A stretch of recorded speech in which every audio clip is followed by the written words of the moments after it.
Well, welcome back. This week, we're talking about a turning point. It's step 3 in the 12-step journey we've been walking together.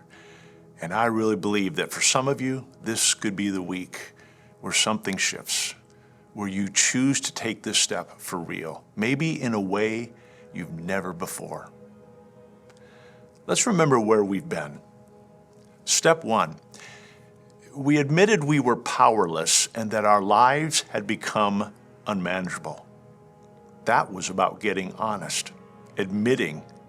And step 2, we came to believe that a power greater than ourselves could restore us to sanity.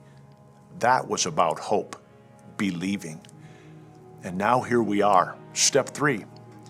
We made a decision to turn our will and our lives over to the care of God as we understood Him.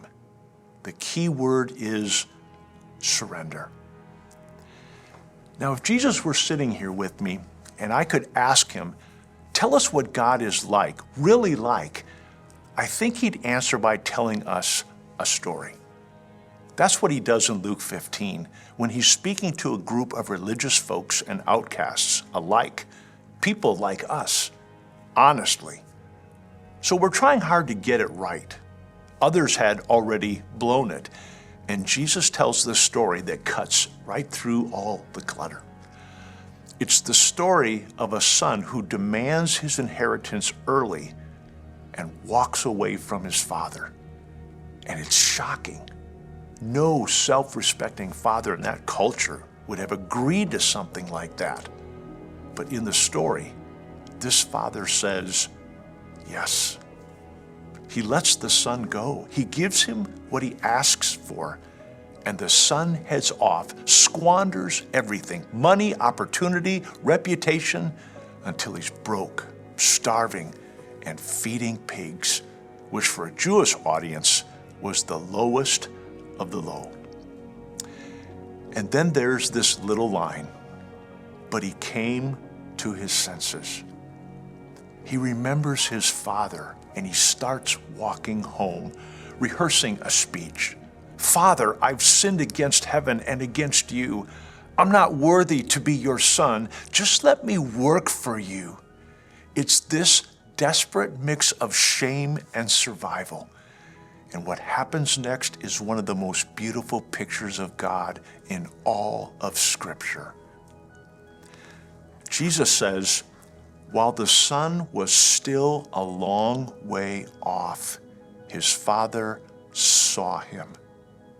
He had been watching, waiting, and then the father runs to him, arms wide open. He doesn't shame the son. He doesn't demand an explanation. He embraces him. He throws a party.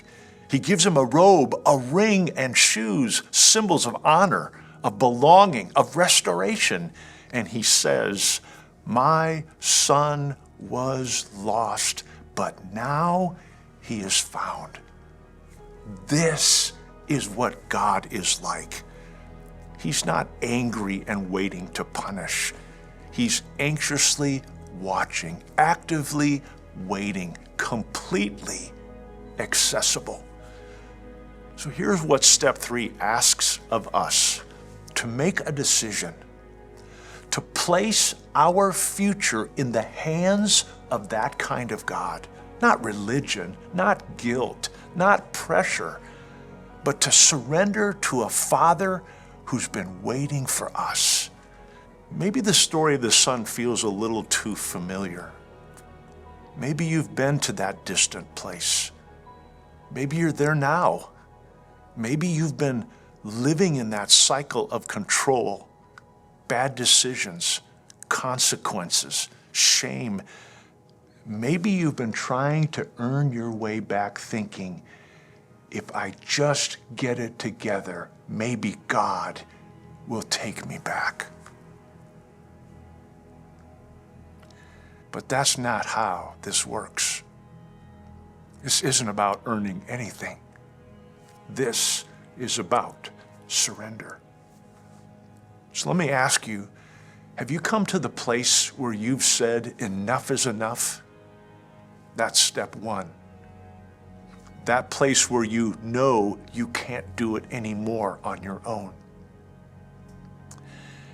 Have you come to believe there's someone stronger, someone greater who can restore you? That's step 2. And now, are you ready to trust him? To actually turn your life over to his care? Let's sit with that for a few minutes together and talk about it. So what does surrender look like in your life right now? Is it something you've done before? Or maybe something you've avoided? Can you relate to the prodigal son's story? His sense of failure, his desire to control, or even his fear of coming home? What part of the Father's response speaks most deeply to you? His watching, his running, his welcome, and maybe most importantly, what would it mean for you to say today, I'm placing my future in God's hands? Jesus tells this story because he wants us to see clearly. This is the heart of the Father, and this is who you're turning your life over to. When you come home to the Father, you get less than you deserve and more than you could ever expect.